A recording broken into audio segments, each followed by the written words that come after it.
अस्सलाम वालेकुम रहमतुल्लाह डियर स्टूडेंट्स। इस हफ्ते के लेक्चर के साथ हाजिर हैं, लेक्चर नंबर 10, 11 एंड 12। और आज का लेक्चर बहुत इंपॉर्टेंट टॉपिक है क्योंकि हम इसमें अपनी प्रूफ थ्योरी को जो है बस मैथमेटिकल इंडक्शन और स्ट्रॉन्ग इंडक्शन ही तक पढ़ेंगे। फिर हम इंशाल्लाह ताला एनालिसिस के दूसरे, यानी ये तो था हमारा प्रूफ ऑफ करेक्टनेस के हवाले से। इसके बाद हम जो है उसके एनालिसिस को देखेंगे टाइम और स्पेस कॉम्प्लेक्सिटी के हवाले से, और वो भी एक बड़ा वास्ट टॉपिक है। तो इंशाल्लाह ताला आगे बढ़ते हैं। ठीक है, देखिए आज के लेक्चर में हम पढ़ेंगे मैथमेटिकल इंडक्शन और स्ट्रॉन्ग इंडक्शन। इंडक्शन का टॉपिक आप लोगों ने डिस्क्रीट मैथमेटिक्स के अंदर भी पढ़ा होगा, लेकिन ये है कि वहाँ तो एक बिल्कुल इंट्रोडक्शन था इसका, और यहाँ भी हम कोशिश करेंगे कि आपको कुछ चीज़ें याद आ जाएं और कुछ चीज़ें थोड़ी एडवांस जो हैं वो थोड़ी सी आपको पता चल जाएं, ताकि प्रूफ थ्योरी में आपके कॉन्सेप्ट्स मज़ीद क्लियर हो जाएं। ठीक है, तो दो चीज़ें हैं आज के लेक्चर के अंदर। एक है कि मैथमेटिकल इंडक्शन क्या है और दूसरा स्ट्रॉन्ग इंडक्शन क्या है। ठीक है, तो अगर आप मैथमेटिकल इंडक्शन के प्रोसीजर को समझ जाएंगे तो स्ट्रॉन्ग इंडक्शन के प्रोसीजर को समझना फिर इतना ज़्यादा मुश्किल नहीं होगा। तो पहले फोकस कीजिएगा बहुत अच्छे तरीके से कि आप मैथमेटिकल इंडक्शन को समझ जाएं। ठीक है, तो at the end of the lecture strong induction को हम डिस्कस कर लेंगे। तो सबसे पहले ये कि मैथमेटिकल इंडक्शन है क्या। देखें हमारे पास प्रूफ टेक्निक्स बहुत सी थी। ठीक है, जिसके अंदर हमने रूल ऑफ इन्फरेंसेस पढ़े, आर्गूमेंट पढ़ा, और वो सारी चीज़ें जो हम आज के लेक्चर से पहले पढ़कर आ रहे हैं। ठीक है, मैथमेटिकल इंडक्शन भी मैथमेटिकल प्रूफ की एक टेक्निक है, जिससे हम बहुत से थ्योरम्स वगैरह को प्रूफ कर सकते हैं। और हमें यहाँ पे हमारे सब्जेक्ट के अंदर design and analysis of algorithm के अंदर इसकी ज़रूरत क्यों पेश आती है, उसकी वजह यह है कि हम ये बात पहले भी कर चुका हूँ और दोहरा इसलिए रहा हूँ ताकि थोड़ा सा याद आ जाए कि हमारा एल्गोरिथम करेक्ट है कि नहीं इसकी कोई गारंटी हमारे पास कैसे मिलेगी हमें। ठीक है, तो एक प्रोसीजर तो उसका ये था कि जितने भी इनपुट इंस्टेंसेस हैं सब के लिए अपने एल्गोरिथम को चेक करें, उसको टेस्ट करें इम्प्लीमेंट करके। तो अगर आंसर सब इंस्टेंसेस के लिए, ऑल पॉसिबल इनपुट इंस्टेंसेस के लिए करेक्ट आ रहा है, तो इसका मतलब आपका एल्गोरिथम करेक्ट है। ठीक है, लेकिन ये कोई इतना ज़्यादा फीजिबल काम नहीं है। अगर यही है तो हमें एल्गोरिथम बनाने की क्या ज़रूरत है उस इनपुट के लिए। अगर हम ये सारा काम कर सकते हैं तो हर पॉसिबल इनपुट के लिए हम एक टेबल के अंदर उसका आउटपुट स्टोर कर देते हैं। तो जैसे ही हमें कोई इनपुट आएगा हम उसका आउटपुट उस टेबल से सर्च करके बता सकते हैं। तो यह है कि ये तो बड़े यानी ये ज़्यादा फीजिबल हो जाएगा, बजाय ये कि हम उसके लिए एक एल्गोरिथम बनाएं उस प्रॉब्लम को सॉल्व करने के लिए। तो it is not a feasible algorithm in this sense. और दूसरे सेंस के अंदर ये फीजिबल इसलिए नहीं है, एक दूसरी वजह से भी, कि इनपुट इंस्टेंसेस अगर फाइनाइट हों तो तब तो आप सब इनपुट इंस्टेंसेस के लिए चेक कर सकते हैं एल्गोरिथम को। लेकिन अगर वो इनफाइनाइट हो तो फिर आप जितने मर्जी इनपुट इंस्टेंसेस को चेक कर लें, it will not assure you for all input instances. ठीक है, तो ये हमने पहले भी बात की थी कि अगर हमने 2 करोड़ इंस्टेंसेस के लिए चेक किया तो हो सकता है 2 करोड़ के बाद एक इंस्टेंस ऐसा आए जिसके लिए आपका एल्गोरिथम जो है वो इनपुट को आउटपुट में ट्रांसफॉर्म नहीं कर पा रहा है करेक्टली। तो उस सूरत में जाहिर बात है हमारा एल्गोरिथम फेल हो जाएगा। लेकिन चूंकि हमने उसके लिए टेस्ट किया नहीं होगा तो हमें पता नहीं होगा, हम इसी अंदेशे में रहेंगे कि जी हमने काफ़ी टेस्टिंग कर ली है, तो it will not ensure you. तो व्हाट विल इंश्योर अस, हमने कहा था कि हमारा जो भी एल्गोरिथम होता है, और एल्गोरिथम क्या चीज़ है, एल्गोरिथम एक मैथमेटिकल मॉडल है किसी भी चीज़ को सॉल्व करने के लिए। ये और इसको हमने बड़ी डिटेल से शुरू में पढ़ा है कि एल्गोरिथम और मैथमेटिक्स का लिंक क्या है, कंप्यूटर साइंस ही को मैथमेटिशियंस ने ही क्यों बनाया है। ठीक है, तो ये चीज़ हम पहले बिल्कुल बहुत शुरू के लेक्चर्स में डिस्कस करके आए हैं। तो इसके ऊपर कोई एम्बिग्यूटी हो तो अभी भी तो उन लेक्चर्स को दोबारा सुन लें, हो सकता है आप कुछ चीज़ें भूल गए। ठीक है, तो ये है कि एल्गोरिथम हमारे पास एक मैथमेटिकल रिप्रेजेंटेशन है किसी भी प्रॉब्लम को सॉल्व करने की। अब वो उस प्रॉब्लम को सॉल्व करने की एक मैथमेटिकल मॉडल है, कोई रिप्रेजेंटेशन है, तो उसको हम मैथमेटिकली अगर हम प्रूफ कर सकते हैं उसको, तो इट मीन्स के हमारा सॉल्यूशन वैलिड है, उसकी वैलिडिटी, उसको प्रूफ करना, उसकी करेक्टनेस को। ठीक है, तो इसीलिए हम मैथ्स को बहुत ज़्यादा पढ़ते हैं। ठीक है, और ये हमारा एक पोर्शन है अपने एल्गोरिथम्स को एनालाइज करने में, ठीक है। सबसे पहले एनालिसिस तो यही होता है ना कि एल्गोरिथम करेक्ट है कि नहीं। उसके बाद हम देखते हैं कि उसकी टाइम और स्पेस कम्प्लेक्सिटी यानी वो कितना एफिशिएंट है। तो एफिशिएंसी कम्स आफ्टर करेक्टनेस, ठीक है। तो इसलिए हम आज अपनी प्रूफ थ्योरी को किसी हद तक कंप्लीट करेंगे और अगले लेक्चर्स के अंदर इंशाल्लाह ताला हम कोशिश करेंगे कि कुछ आगे बढ़ें मज़ीद एनालिसिस की तरफ और डिज़ाइन को भी मिक्स साथ साथ पैरेलल में हम चलाएं, ताकि हमारा डिज़ाइन और एनालिसिस ऑफ एल्गोरिथम्स का जो कोर्स है इसको हम अच्छे तरीके से कवर कर सकें, ठीक है। तो मैथमेटिकल इंडक्शन इन शॉर्ट क्या, it is a mathematical proof technique, ठीक है। और इसके अंदर होता है क्या, दो केसेस होते हैं। फर्स्ट केस को हम कहते हैं बेसिस स्टेप, ठीक है, या बेस केस भी आप कह सकते हैं इसको, ठीक है। तो it proves that property holds for number zero. Number zero ज़रूरी नहीं है, मींस नॉन नेगेटिव इंटीजर्स में कोई भी एक वैल्यू हो सकती है जिसको आप बेस केस कंसिडर कर सकते हैं। It may be 1, it may be 2, it may be 3। So it depend upon the condition कि वो इनिशियल केस आपका क्या है, बेसिक केस आपका क्या है, ठीक है। तो ये हर क्वेश्चन में वेरी कर सकता है और क्वेश्चन के अंदर ये गिवन होगा, तो इसलिए आपको परेशान होने की भी ज़रूरत नहीं है, ठीक है। तो लेकिन चूंकि इसकी जो लोएस्ट पॉसिबल वैल्यू है ज़ीरो है, तो इसलिए यहाँ पे हमने इसको ज़ीरो लिखा है कि prove that property holds for the least, आप ये कह सकते हैं। तो यहाँ हमारे पास लीस्ट नॉन नेगेटिव इंटीजर्स में ज़ीरो ही है, तो हमने इसको ज़ीरो ही कंसिडर किया, ठीक है। Sorry. Second case is called the inductive step. So in this step we prove that if property holds for one natural number n, or non-negative integer you can say, then it holds for the next natural number n plus 1 2, ठीक है। अब अच्छा, इसको मैं आपको एक अलग अंदाज से समझाता हूँ। देखें, आपके पास एक मिशन है, एक प्रॉब्लम है सीढ़ियाँ अबूर करने का, सीढ़ियाँ चढ़ने का, ठीक है। तो एक तरीका तो यह है कि आप सीढ़ियाँ चढ़ के दिखा दें और कहें yes you see I can do it. दूसरा तरीका यह है कि अगर आप ये प्रूव कर दें कि you can step on the first step, यानी you can climb the first step of the ladder और वट एवर इट इज़, ठीक है, और ये आपका बेस केस हो जाएगा। और दूसरा आप ये कह दें कि अगर मैं सीढ़ी के किसी स्टेप में भी हूँ तो मैं उससे अगले स्टेप पे भी जा सकता हूँ या जा सकती हूँ। तो इन दो बातों से वी कैन कंक्लूड कि मैं पूरी सीढ़ियाँ भी चढ़ सकता हूँ या चढ़ सकती हूँ, ठीक है। सपोज एक 20 मंजिला इमारत है, ठीक है, और आपसे कहा जा रहा है कि आप ये सीढ़ियाँ चढ़ सकते हैं कि नहीं। तो ऑफ कोर्स आप वहाँ तक चढ़ना पसंद नहीं करेंगे। हाँ, अगर आप कहें जी how can you prove that you can climb, तो उसने कहा कि you see I can take the first step and किसी भी स्टेप के ऊपर अगर मैं हूँ तो उससे अगला स्टेप भी मैं ले सकता हूँ या ले सकती हूँ। तो इट मीन्स कि I can climb with the same process up to the 20th storey whatever it is, ठीक है। तो ये होता है हमारे पास मैथमेटिकल इंडक्शन के अंदर कि आंसर तक जाना ज़रूरी नहीं होता है, मतलब 20वीं मंजिल तक जाना ज़रूरी नहीं है, लेकिन आप ये प्रूव कर देते हैं कि वहाँ तक जाना हमें आता है और वहाँ हम जा सकते हैं बगैर गलती किए। तो इट मीन्स वहाँ तक रसाई है, and that is what you do in mathematical induction. आप बेस स्टेप को प्रूव करते हो कि जी देखें, सबसे पहले वाले लीस्ट नंबर के लिए ये प्रॉपर्टी ट्रू है, ये थ्योरम जो भी कहा गया है इट इज़ करेक्ट। और उसके बाद आप बताते हो कि अगर किसी भी नंबर के लिए इसको ट्रू माना जाए तो उससे अगले नंबर के लिए भी ये ट्रू होगा, ठीक है। तो इन दो स्टेटमेंट्स की बेस पे, इन दो प्रीमिसेस की बेस पे यू कैन कंक्लूड कि हम जो है किसी भी नेचुरल नंबर के लिए ये प्रॉपर्टी होल्ड करेगी, क्योंकि हम बेस केस को वेरीफाई कर लिया, उसको प्रूव कर लिया। और दूसरा है कि अगर आप किसी एक केस पे हैं तो उससे अगले केस के लिए हमने ये प्रूव कर दिया है कि यू कैन डू इट, ठीक है। So these two steps establish the property P N for every natural number n is equal to 0 1 2 3। देखिए, मैंने यहाँ पे नेचुरल नंबर्स को 0 से स्टार्ट किया है, आप चाहें तो इसको 1 से स्टार्ट करें या इस नेचुरल नंबर को नॉन नेगेटिव इंटीजर्स कह दें, ठीक है। ये मैं पहले आपको एक असाइनमेंट इस पे दे चुका हूँ कि 0 नेचुरल नंबर है कि नहीं, ठीक है। तो ये खुद एक पूरी इस पे डिबेट है, ठीक है। तो इसलिए यहाँ इस क्वेश्चन को हम डिस्कस नहीं करेंगे मज़ीद।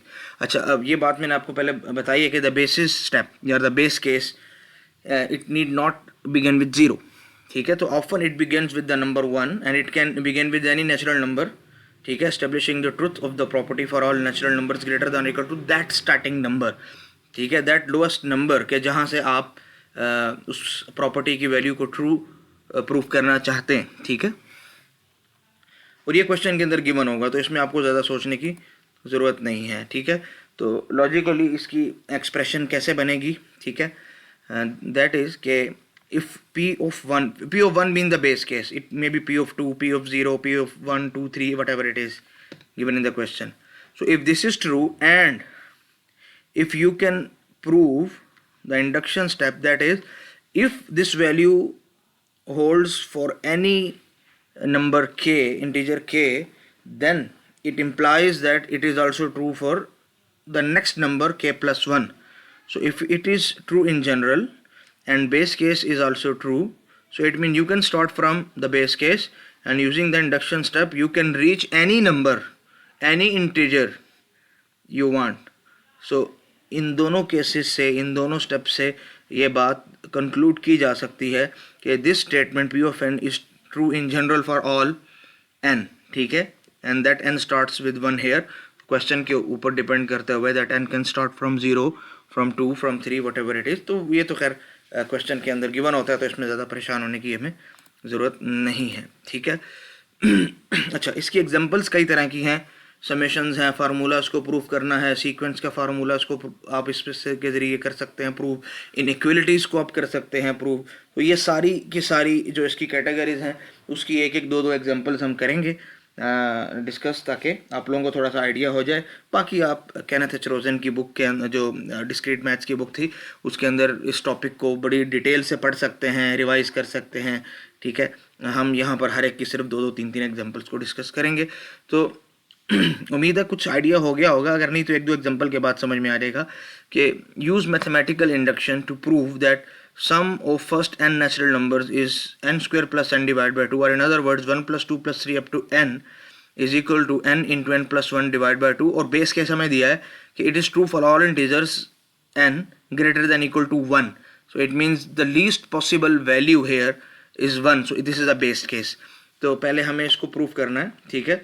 तो और ये चूँकि हम थ्योरम की स्टेटमेंट को या जो भी स्टेटमेंट इसको हमने करना है प्रूफ, उसको हम एक प्रेडिकेट करते हैं, कंसिडर करते हैं, तो हम उसको p of n से डिनोट करते हैं। तो let p of n denote this whole thing, 1 plus 2 plus 3 up to n is equal to n into n plus 1 divided by 2। So basic step is that p of 1 is true, we have to prove that if n is equal to 1, ठीक है, when for base case for the least possible value of this n, this is true। So let's see if p of 1 is true or not, ठीक है। तो if n is equal to 1, it means we will go from 1 to 1, it means we will go from 1 to 1, there will be just one value 1। So left hand side will be 1 और right hand side क्या होगी, p of 1, 1 into 1 plus 1 that divided by 2, that is 2 divided by 2, so it will become 1। So left hand side is 1 and right hand side evaluates 1, so it means this proposition, this predicate is true if n is equal to 1, ठीक है। तो base case is satisfied, basic step is true। so एक चीज़ तो हमने proof कर दी यहाँ पे, जैसे आपको बताया कि बेसिक स्टेप हो गया हमारे पास, ठीक है। अब हम इन जनरल देखेंगे कि अगर if it is true for any general number k, then using this result we can यानी it implies that it is also true for k plus 1। तो अगर ये इंडक्टिव स्टेप आप कर देते हैं प्रूफ, ठीक है, कि p using the result of p of k, ठीक है, you can get the correct result of p of k plus 1, means from p of k you can reach p of k plus 1। So if you can prove that this induction step is true, this statement is true, this part of mathematical induction, then you can conclude that this p of n is true for all n, ठीक है। तो यहाँ हम उसको देखते हैं inductive step. Suppose अच्छा ये हमने इसका बेसिक स्टेप प्रूफ कर लिया, इट वाज इजी। अब n इज इक्वल टू 1 के लिए हो गया, अब n is equal to k के लिए हमने करना है, इक्वेशन निकालनी है और उसको यूज़ करना है k plus 1 के रिजल्ट को वेरीफाई करने के लिए। तो if it verifies then we are done. तो suppose p of k is true for some integer k which may be greater than equal to the base case, ठीक है, तो substituting k in place of n, we will get this equation 1 plus 2 plus 3 up to k is equal to k into k plus 1 divided by 2. अभी हमें इस result को use करना है बाद में ये प्रूव करने के लिए कि ये रिज़ल्ट इस्तेमाल किया जा सकता है, पी ऑफ के रिज़ल्ट को इस्तेमाल किया जा सकता है पी ऑफ के प्लस 1 के रिज़ल्ट तक पहुंचने के लिए. So let's see if it happens और नॉट. ठीक है, so to prove p of k plus 1 is true, that is 1 plus 2 plus 3 up to k plus 1, it is equal to that was n into n plus 1, so it will become k plus 1 into k plus 2 divided by 2. so both of these equation, ये equation हमें मिलती हैं इस formula में k और k plus 1 put करने से बारी बारी. ठीक है, अब देखिए इक्वेशन नंबर 2 की लेफ्ट हैंड साइड को देखिए, it is 1 plus 2 plus 3 up to k plus 1. So it means it is 1 plus 2 plus 3 up to k and then to k plus 1. So 1 plus 2 plus 3 up to k equation 1 में यानी p of k की value इस summation के लिए आ रही है k into k plus 1 divided by 2. ठीक है, so we substitute this value और k plus 1 वैसे ही रहेगा. अगर अब इन दोनों का रिजल्ट मिल के इक्वेशन 2 का वो रिजल्ट आ रहा है जो ओरिजिनल फार्मूला के जरिए आ रहा था, तो it means we can use the result of p of k to reach the correct result of p of k plus 1. that is what we need to prove. ठीक है, तो हम देखते हैं कि k into k plus 1 divided by 2 plus k plus 1 will it evaluate to k plus 1 into k plus 2 divided by 2. if it does then we are done. ठीक है, तो अब आप देखिए दोनों से k plus 1 common, so what will be left here k divided by 2 and what will be left here just 1. और यहाँ अगर आप इसका एलसीएम ले लें जो सॉल्व करने से हमारे पास आता है k plus 1 into k plus 2 divided by 2 and that is exactly the right hand side of equation number 2. ठीक है, तो इक्वेशन 2 का जो ओरिजिनल रिजल्ट था left hand side is equal to right hand side. ठीक है, इसको हमने प्रूव किया है राइट हैंड साइड के अंदर इक्वेशन 1 की वैल्यू को पुट करके हेयर. ठीक है, इसको हमने इससे साथ सब्स्टिट्यूट किया 1 plus 2 plus 3 up to k को k into k plus 1 divided by 2 और फिर उससे रिजल्ट भी सेम यही आया. ठीक है, यही राइट साइड. तो it means that p of k, result of p of k can be used to reach result of p of k plus 1. it means if you are at any random ladder k, ठीक है, at any kth step of the ladder, ठीक है, ये ज़्यादा appropriate है. so you can reach, you can step on the next step k plus 1. ठीक है, so from k you can reach to k plus 1. ठीक है, तो p of k implies p of k plus 1. it means that. ठीक है, तो it means this is true in general for all. so hence by principle of mathematical induction the given result is true for all integers greater than equal to 1 and that what we have done. ठीक है, अब इसी तरह का एक और formula है. ठीक है, तो आपको इसको करना है प्रूफ. अच्छा, ये आपकी टास्क है. अगर ये हम क्लास के अंदर होते तो मैं आप लोगों से क्लास में करवाता और इस पे अच्छा खासा हमें टाइम लगता है, इसको हम डिस्कस करते ताकि ये चीज़ आपकी क्लास के अंदर ही पुख्ता हो जाती और हमें इस पे कम से कम 15-20 मिनट लगते. ठीक है, लेकिन चूँकि अब हम ये चीज़ यहाँ मुश्किल हो रही है हमें, लाइव सेशन के अंदर भी मुश्किल होगी. हर स्टूडेंट का बंदा रिज़ल्ट उस तरीके से वेरीफाई नहीं कर पा सकता. क्लास के अंदर तो बंदा घूम फिर के कर लेता है फिज़िकल क्लास में. तो मैं ये जो है आप लोगों से अच्छा गुमान रखता हूँ आप लोगों ही के फ़ायदे के लिए. ठीक है, कि इसके सोल्यूशन को देखने से पहले आप वीडियो पॉज करके इसको खुद से करने की कोशिश करेंगे. ठीक है, तो आप इसको ट्राई करेंगे, आप इसको खुद से करने की कोशिश करेंगे, आप एक रिज़ल्ट तक पहुँचेंगे और फिर आप वीडियो को जो है वो प्ले करके देखेंगे कि आपका रिज़ल्ट वाकई ट्रू था कि नहीं, या जहां आपसे गलती हुई वो आप जगह दुरुस्त कर लेंगे ताकि आइंदा आपसे वो गलती ना हो. ठीक है, तो अगर आपको प्रीवियस एग्जांपल समझ में आ गई है, ठीक है, तो बहुत अच्छी बात है. अगर नहीं तो उसको एक 5-10 मिनट रिवाइंड करके एक दफ़ा फिर से उसको समझ लीजिए ताकि ये आप टास्क खुद से कर सकें. ये आपने टास्क खुद से कर ली तो समझें आपको काफ़ी अच्छा आइडिया मैथमेटिकल इंडक्शन का हो जाएगा. ठीक है, तो सपोज ये है sum of first n odd integers. ठीक है, it is equal to n square. so 1 plus 3 plus 5 up to 2n minus 1, that is equal to n square for all integers n is greater than equal to 1. So using mathematical induction we will have to prove that, ठीक है। तो सबसे पहले तो हमारा है basic step, और उससे पहले we suppose that this whole equation is a predicate. So let P of n be the equation 1 plus 3 plus 5 up to 2n minus 1 is equal to n square. So P of basic step है कि we have to prove that P of 1 is true. So how will we prove? We will evaluate its left and right hand side. तो right hand side में देखें if n is equal to 1, so 1 square is 1, that is simple, ठीक है। और left hand side में क्या है कि it goes from 1 to 2n minus 1, ये जो आपके पास सीरीज है, ठीक है। तो 2n minus 1, what is 2n minus 1? So if n is equal to 1, so 2 into 1 is 2 minus 1, so 2 minus 1 is 1, so it means just only this one value will be included here. So we will go from 1 to 1, so that is just 1. So left hand side is 1 and right hand side evaluates to 1, so left hand side is equal to right hand side. Basis step is done, ठीक है। P of 1 is true. This equation is true for the base case, ठीक है। Now the inductive step. तो हम inductive step में करते क्या है कि n की जगह k को सब्स्टिट्यूट करते हैं, so that becomes my equation number 1, ठीक है। और फिर n की जगह हम k प्लस 1 सब्स्टिट्यूट करते हैं, तो that becomes our equation number 2। अब इक्वेशन नंबर 2 की लेफ्ट हैंड साइड के अंदर आप इक्वेशन नंबर 1 के रिजल्ट को यूज करके राइट हैंड साइड के रिजल्ट तक पहुंचते हैं। अगर हम पहुंच गए तो that is what we have to do, इससे ज़्यादा की साइंस नहीं है ये, ठीक है। So suppose P of K is true for some integer K greater than equal to that base case, that is 1 plus 3 plus 5 up to 2k minus 1 is equal to k square. So if it is true, so using this result we can verify p of k plus 1, and if we can do that we are done.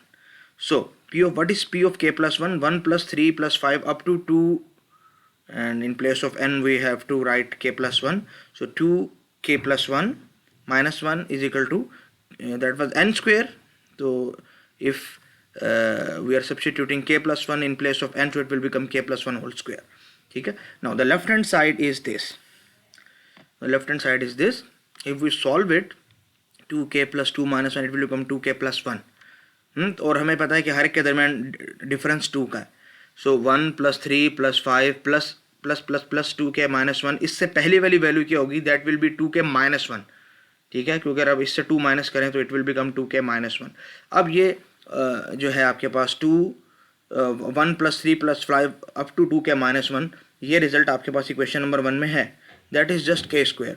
So if you substitute all this sub series by k square, you will get k square plus 2k plus 1, ठीक है। और अगर आप ये देखें इसकी factorisation करें तो k square plus 2k plus 1 is nothing but k plus 1 whole square, and that is right hand side of equation number 2. So using equation 1 and using the result of equation 1 in the left hand side of equation number 2, we reach the right hand side, yeah, we evaluate to the right hand side of equation number 2. So it means that from kth step you can reach k plus 1 step, ठीक है। So by mathematical induction the given equation is true for all integers n is greater than equal to 1, ठीक है जी, ये हो गया। एक और task है, ठीक है, इसी तरह की सीरीज ही का सम है, and now it is a type of geometric series, ठीक है। 1 plus 2 plus 2 power 2 plus up to 2 power n is equal to 2n plus 1 minus 1, and now base case is n is equal to 0, mean p of 0 is base case है, ठीक है। तो देखें ये question के अंदर गिवन होता है, तो इसमें आपको कोई इतनी बड़ी साइंस जो है इस्तेमाल करने की ज़रूरत नहीं पड़ेगी। तो for all integers n is greater than equal to k. So suppose this whole equation is p of n. Now basic step is p of 0 must be true, ठीक है। So p of 0 means if 0 is the first element, then we have to just include the first element here, okay। So 2 power n means 2 power 0, so it will become 1. So we'll go from 1 to 1, and that is just 1. So left hand side of p of 0 will be 1, and right hand side of p of 0 will be 2 power 0 plus 1, that will become just 2 minus 1. So 2 minus 1 is 1. So left hand side will evaluate to 1, and right hand side will also evaluate to 1. So it will be equal, ठीक है। तो p of 0 is true, base case is satisfied. Now we will move to the inductive step. So suppose p of k is true for some integer k is greater than equal to 0. So equation will become 1 plus 2 plus 2 power 2 up to 2 power k is equal to 2 power k plus 1 minus 1. And to prove that p of k plus 1 is true, that is this जो भी लिखा हुआ है, तो अब इसकी left hand side को consider करेंगे, इसके अंदर इक्वेशन 1 के रिजल्ट को इस्तेमाल करके इसकी राइट हैंड साइड तक पहुंचेंगे. That's what we have to do. ठीक है. It's easy. ठीक है. हाँ, इतना होता है, थोड़ी सी मैनिपुलेशन कभी कभी आपको करनी पड़ती है, कभी कभी चीज़ थोड़ी सी ट्रिकी होती है. ठीक है. एज सच सिंपल हर चीज़ नहीं होती, तो वो आगे चल के मज़ीद एग्जांपल्स के अंदर आपको वाज़े हो जाएगा कि किस तरीके से डील करना. ठीक है. हर चीज़ का रिजल्ट एक जैसा नहीं होता, तो आपकी इंटेलिजेंस बहुत से मकामात के ऊपर आपके काम आएगी. ठीक है. सो p of k plus 1 is 1 plus 2 power 2 up to 2 power k plus 1, and right hand side will become 2 power k plus 1 mean k plus 2 minus 1. ठीक है. अच्छा. तो लेफ्ट हैंड साइड हमारे पास ये है. तो अगर हम देखें कि 1 means 2 power 0 plus 2 power 1 plus 2 power 2 plus 2 power 3 up to 2 power k plus 1, तो k प्लस 1 से पहले वाली ऑफ कोर्स वैल्यू इसी पैटर्न को देखते हुए that will be 2 power k. ठीक है. और ये सारे का सारा रिजल्ट आपके पास इक्वेशन 1 में मौजूद है, तो इसको आप सब्स्टिट्यूट कर सकते हैं 2 पावर k प्लस 1 माइनस 1 के साथ. अब अगर आप देखें तो 2 power k plus 1 plus 2 power k plus 1 that becomes 2 into 2 power k plus 1 minus 1 as it is नीचे आ जाएगा. ठीक है. तो आप इसको लिख सकते हैं, एक्सपोनेंट बेस सेम है, exponent can be added, so that is 2 power k plus 1 or in other words 2 power k plus 2 minus 1, and that is exactly what is the right hand side of equation number 2. So hence p of k plus 1 is true, and consequently by mathematical induction the given propositional function is true for all integers n is greater than equal to 0. ठीक है. तो ये भी एक easy सी task थी.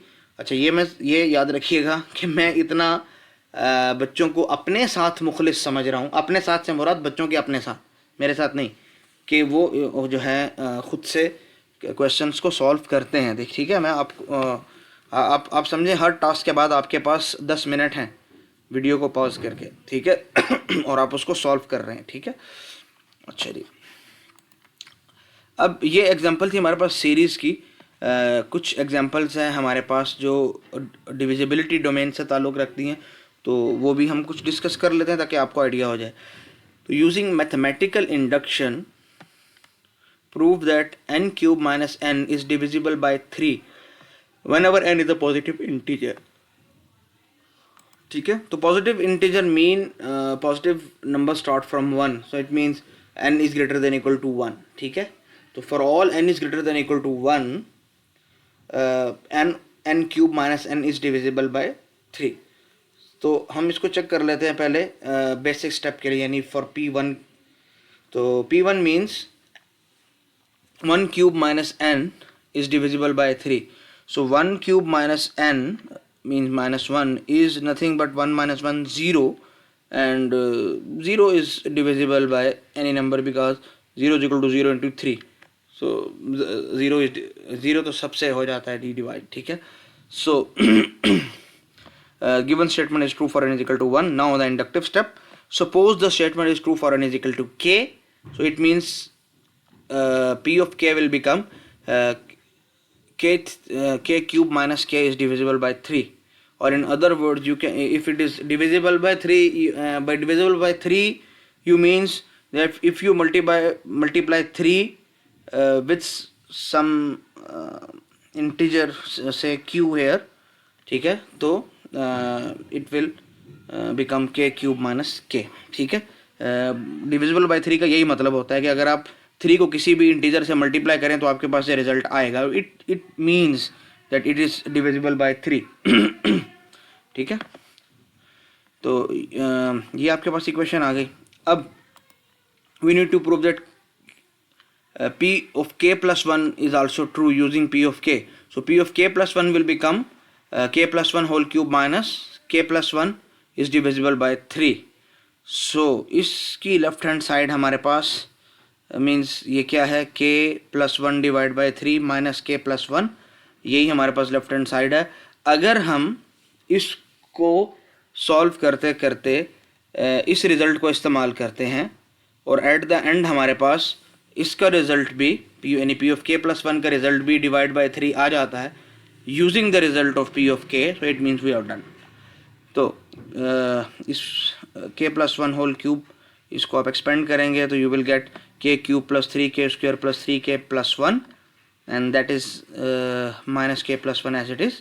अब इसको solve करें, ठीक है। 3k minus k, it will become 2k plus 1 minus 1, they will cancel each other, so it will become k cube plus 2k square plus 2k. Now आपको पता है कि if you need to use this result, ठीक है, of means p of k, you need k cube minus k. So k cube is there but minus k is not there, so equation को unchange रहने के लिए you subtract minus के and you add, sorry you subtract के and you add के, ठीक है। तो इक्वेशन में फ़र्क नहीं आएगा, ठीक है। तो ये हो जाएगा के क्यूब माइनस के plus 3k square plus 2k plus के। सो अब ये रिजल्ट को आपने इस्तेमाल करना था के क्यूब माइनस के को, ठीक है। और यहाँ अगर आप देखें 3k square plus 2k plus के, तो 2k प्लस के विल बिकम 3k, तो this will evaluate to 3q, क्योंकि ये हम आपके पास पी ऑफ क्यू का रिजल्ट है कि के क्यू माइनस के is divisible by 3, so this is divisible by 3 और यहाँ अगर आप 3 को कॉमन ले लें तो इट विल बिकम 3 इंटू के स्क्वायर प्लस के। अगर आप इन दोनों टर्म से अगर आप 3 कॉमन ले लें it will become 3 into Q plus के स्क्वायर प्लस के। इट मीन्स के P of k plus 1 means के प्लस 1 होल क्यूब माइनस के प्लस 1, ये भी 3 का एक मल्टीपल है। इट मीन्स 3 इसका एक फैक्टर है, it is divisible by 3। So if it is divisible by 3, ठीक है, if we have proved it using the result of p of k. So this is what mathematical induction says. So by mathematical induction n cube minus n is also is divisible by 3 in general for all positive integers n, ठीक है, whenever n is a positive integer, in other words greater than equal to 1. Now this is another task for you people. So this is a task now. So task means you have to pause the video, being honest with yourselves, ठीक है, और इसको आप खुद से solve करके देखें. So you use mathematical induction to prove that for all integers n is greater than equal to 1, 2 power 2n minus 1 is divisible by 3.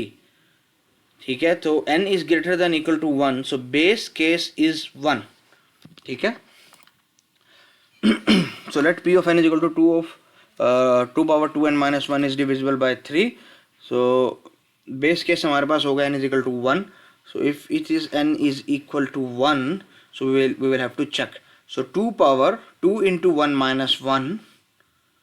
So 2 power 2 into 1. 2 into 1 means 2. 2 power 2 is 4. So 4 minus 1, it is 3.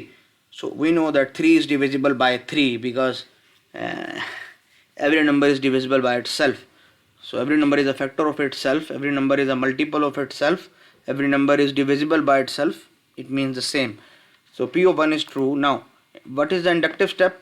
Suppose that p of k is true, that is 2 power 2k minus 1 is divisible by 3. So you can write it as 2 power 2k minus 1 is 3 into some integer q, whatever that integer is, we are not concerned. Okay, so now we have you will use this result to prove that p of k plus 1 is also true, means 2 power 2 into k plus 1 minus 1 is also divisible by 3. So if it is divisible by 3, so using the result p of k, so it must end up into a multiple of 3. So we will see it happens or not.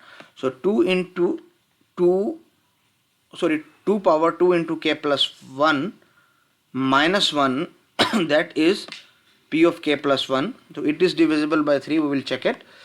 So if we evaluate it, 2 into k plus 1 becomes 2k plus 2. ठीक है, you can split it. ठीक है, तो the reverse exponential law.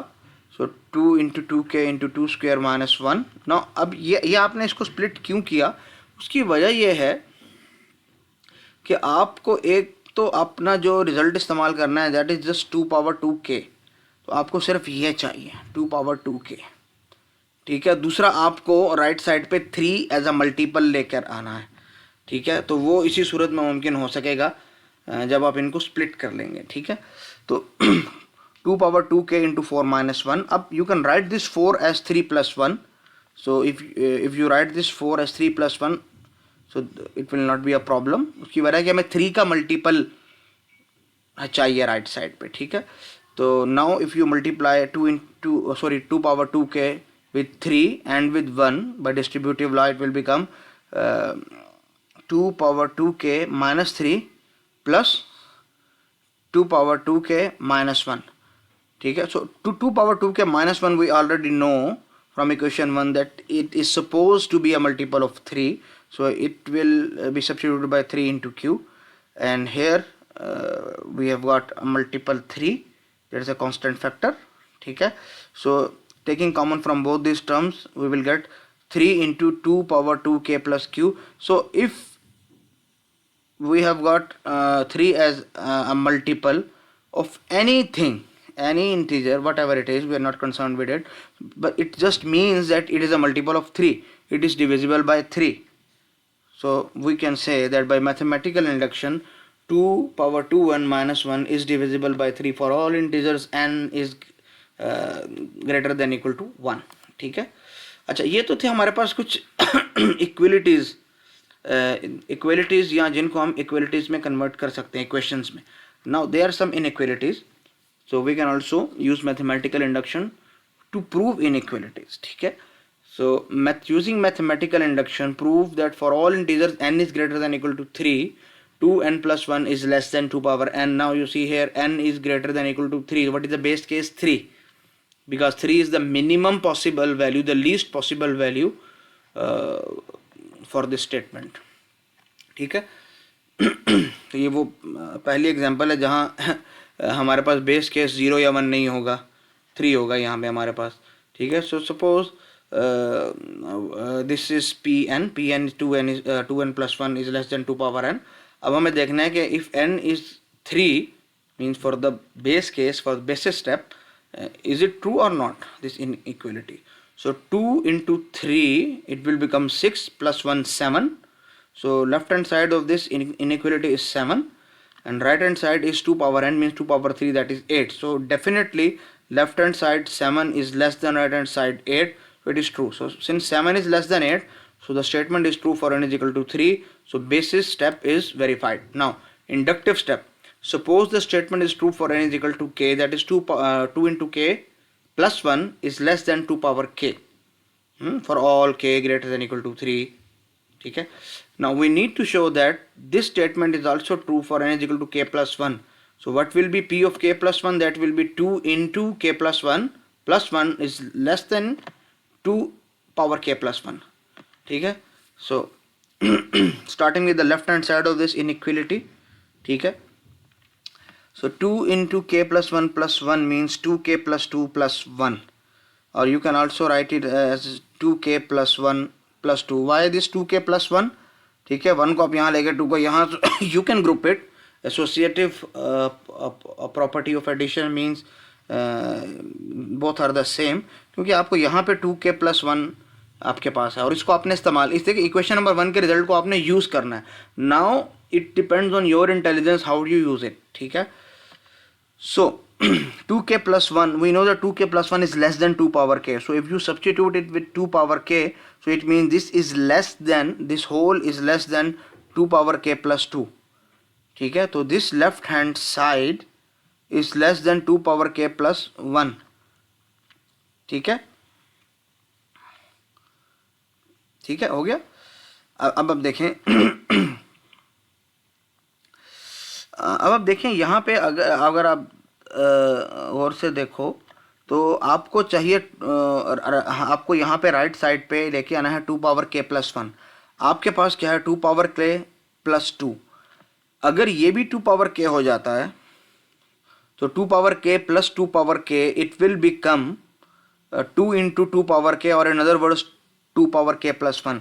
लेकिन यहाँ पे है 2, so if you replace this 2 with 2 power k, so this whole equation this whole right hand side will be less than this new expression. Why?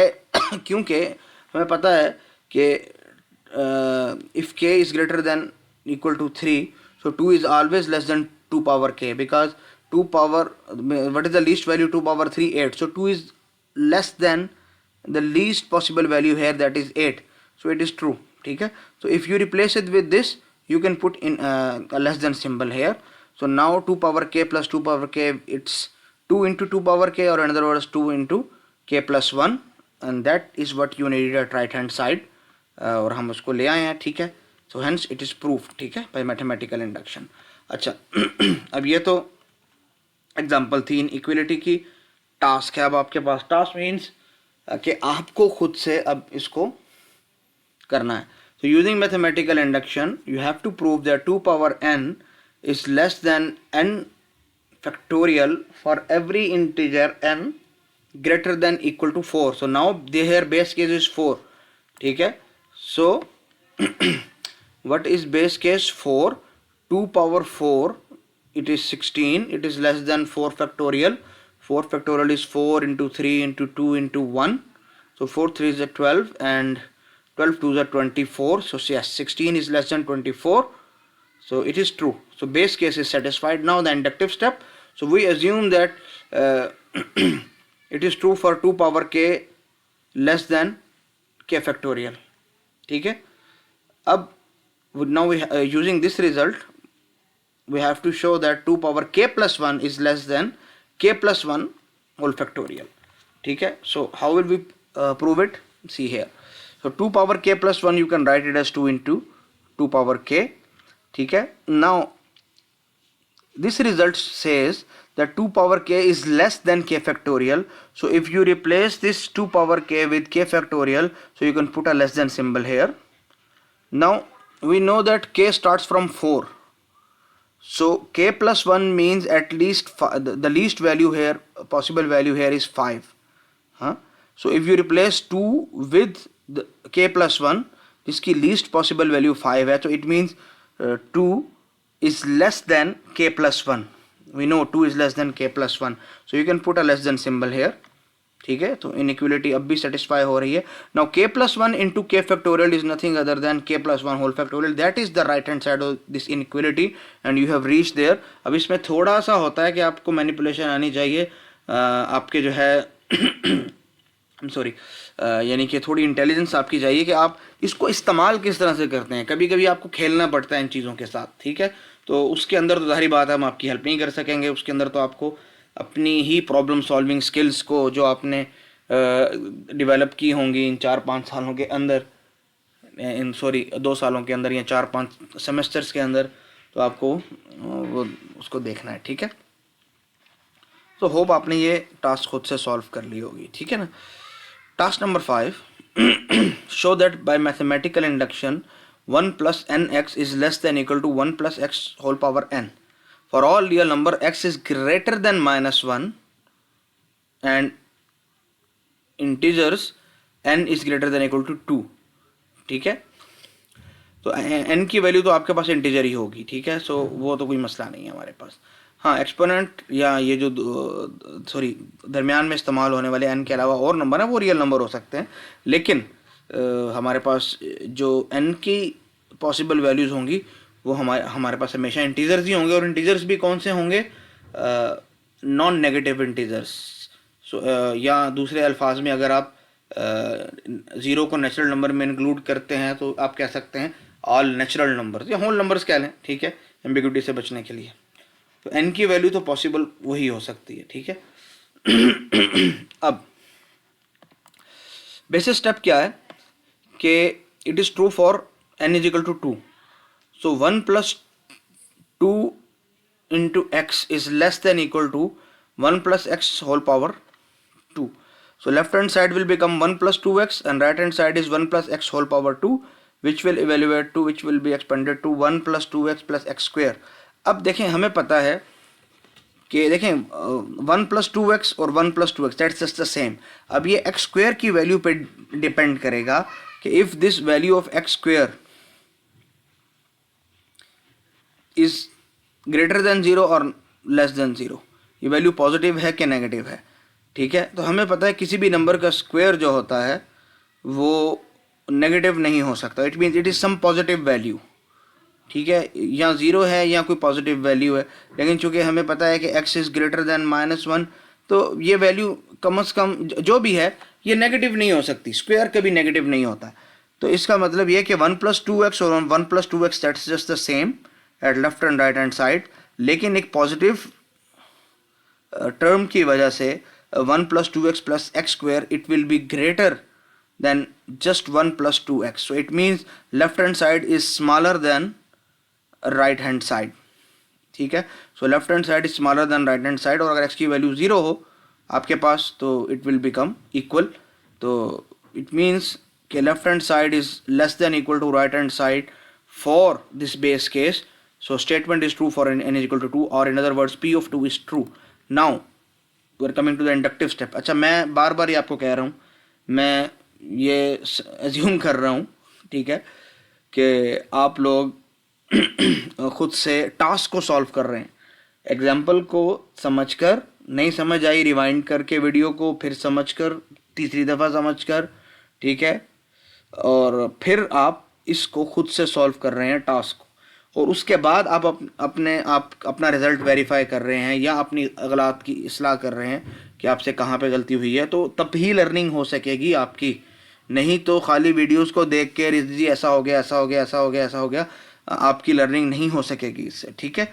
आपकी problem solving skill को जो है आपको अपने आप को थोड़ी सी कंफर्ट जोन से निकालना होगा, ताकि आप अपनी प्रॉब्लम सॉल्विंग स्किल को खुद से जांच सको, ठीक है, कि आप कितने पानी में हो, तो और जहाँ कमज़ोरी है आप उसको वक्त पे कवर कर सको।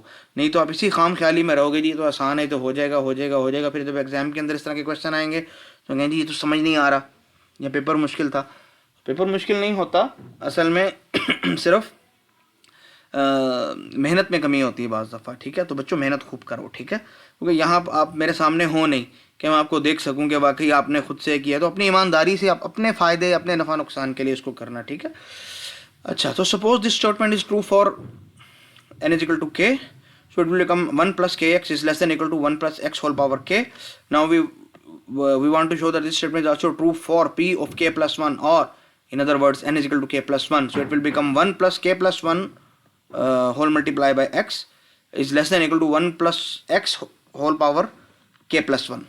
Now we know that value of x is not negative, it's a non-negative value. So x की वैल्यू आपके पास कभी भी नेगेटिव नहीं, because it is greater than -1 means कम से कम 0 तो होगी, ठीक है। So it means this 1 + x, ठीक है, दिस 1 + x और this 1 + x, it is not going to be negative, it will always be greater than 0 in fact, because if it is 0 तो 0 + 1 is 1, so 1 + x की value हमेशा 1 2 3 और something like that रहेगी, ठीक है। तो यानी x यानी it will start from 1, it will be greater than 0, ठीक है। नाउ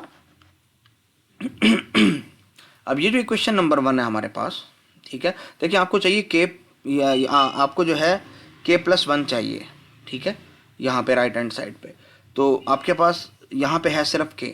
तो अगर आप ये काम करते हैं कि यहाँ 1 + x मल्टीप्लाई कर लेते हैं राइट और लेफ्ट हैंड साइड पे भी इक्वेशन नंबर 1 के, तो आपके पास ये k + 1 टाइप की चीज़ यहाँ पे आ जाएगी आपके पास, ठीक है। तो multiplying both sides of equation 1 by 1 + x you will gate 1 + x whole power k into 1 + x greater than equal to 1 + kx into 1 + x, ठीक है, ये यहाँ पे लिखा हो।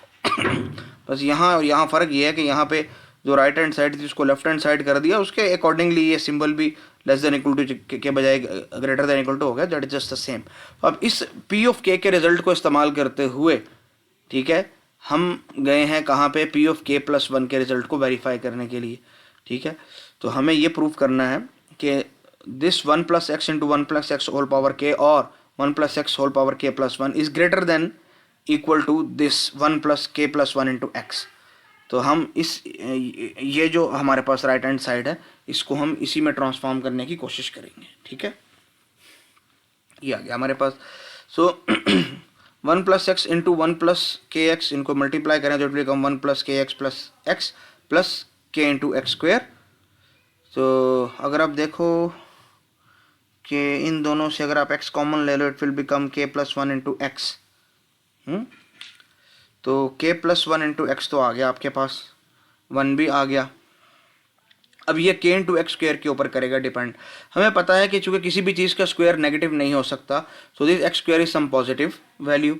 और ये जो k की वैल्यू है ये बेस केस से हमेशा ज़्यादा रहती है, और बेस केस है हमारे पास 2, so it mean it is 2 multiply some positive value, ठीक है। तो k इंटू एक्स स्क्वायर हमारे पास it will be some positive value, so it will be greater than equal to 0, ठीक है, ये हमें पता है। So if it is some positive value, अगर आप इसको निकाल देंगे इसका मतलब एक पॉजिटिव वैल्यू गई है, तो यहाँ इसके मैग्नीट्यूड में कमी आई है। So this will be less than equal to this value will become without this k into x square it will be less than equal to the value on this left hand side. So 1 into x whole power k, it will be greater than just 1 plus k plus 1 into x without this positive term, ठीक है। So that is what is stated in equation number 2 here. equation number 2 नहीं लिखा यहाँ पे, but this is equation number 2, ठीक है। ये आपने कर लिया प्रूव, ठीक है। थोड़ा सा ट्रिकी था लेकिन जारी बात है हर चीज़ ऐसा सच सिंपल नहीं होगी कि आप जो है कुछ स्टेप्स को फॉलो करोगे और रिजल्ट मिल जाएगा। It is in fact a test of your problem solving skills, ठीक है, आपके इंटेलिजेंस का, आपके प्रॉब्लम सॉल्विंग स्किल्स का ये एक समझे कि जांच है एक तरह की, ठीक है। अच्छा, हम आगे बढ़ते हैं। प्रॉपर्टी ऑफ सीक्वेंस को भी आप प्रूव कर सकते हैं, ठीक है। फॉर एग्जांपल एक सीक्वेंस है जिसमें there are some terms a1 a2 a3 up to whatever it is, ठीक है। और यहाँ आप एक बता रहे हैं कि जो फर्स्ट वाला वैल्यू है a of 1 दैट इज़ 2, ठीक है, that is the base case. और for all other values greater than equal to this 2, in general this is the formula कि a of k is equal to 5a k minus 1, ठीक है। so a k minus 1 means the k minus 1th term, ठीक है, k minus 1th term, ठीक है। so using mathematical induction we have to show that the terms of the sequence जिसको ऊपर हमने define किया है they satisfy this formula too, ठीक है, कि ये अगर सीक्वेंस को इस तरह से डिफाइन किया जा रहा है तो वो इस फार्मूले को भी सेटिस्फाई कर रही है, ठीक है। तो ये जो प्रॉपर्टी है a of 1 is equal to 2 into 5 n minus 1 for all integer n is greater than equal to 1, ठीक है। so it satisfies it, ठीक है। so what is the basic step आप चेक करोगे n is equal to 1 के लिए, ठीक है। so for n is equal to 1 the formula gives means a of 1, so a of 1 means 2 into 5 power n minus 1 mean 1 minus 1 that is 0, so 5 power 0 is 1, so 1 into 2 is 2, and that was the first value of the sequence. So it means that this formula holds true, this property holds true for the first value of sequence means for the base case, ठीक है। तो this is true। अब आप आ जाते हैं inductive step की तरफ। I'm very sorry। Now suppose that this formula is true for n is equal to k, तो हमारा जो फार्मूला है वो बन जाएगा a k is equal to 2 into 5 power k minus 1, ठीक है। now we have to show that this is also true for n is equal to k plus 1, that is a k plus 1 is equal to 2 into 5 power k plus 1 minus 1, or in other words plus 1 minus 1 is 0, so you can just write it 2 into 5 power k, ठीक है। now left hand side of this equation is a k plus 1, आप formula को अगर आप use करेंगे equation number 1 को तो आप देखें कि ये क्या आएगा आपके पास 5 into a k minus 1 k plus 1 minus 1, ठीक है। तो ओरिजिनली फार्मूला जो है ये लेफ्ट हैंड साइड का ये एक्सपेंड होता है यहाँ पे, और यहाँ पे अगर आप देखें तो आप इक्वेशन नंबर 1 का रिजल्ट इक्वेशन नंबर वन से मुराद मेरी ये पी ऑफ के है, सॉरी, ठीक है यहाँ पे। तो पी ऑफ के रिजल्ट को आप इस्तेमाल करें अगर, तो ए of K is equal to 2 × 5 power के माइनस 1, ठीक है, आप यहाँ पे इसको लिख सकते हैं। अब आपको पता है associative property means that you multiply first 2 with 5 power के माइनस 1 और 5 with 5 into 5 into 5 पावर के minus 1, so it doesn't make any difference। तो ये हो जाएगा आपके पास 5 into 5 पावर के minus 1, so it will become +1 -1 cancel, okay, it will 2 into 5 power k, and that was the right hand side of this of p of k k plus 1, ठीक है। तो आपने p of k के result को use करते हुए p of k plus 1 को जो है वो वेरीफाई कर लिया, and that was the required, ठीक है। यहाँ भी एक आपके पास सीरीज़ है, ठीक है, एक सीक्वेंस है। तो सीरीज़ कहते हैं सीक्वेंस के सम को।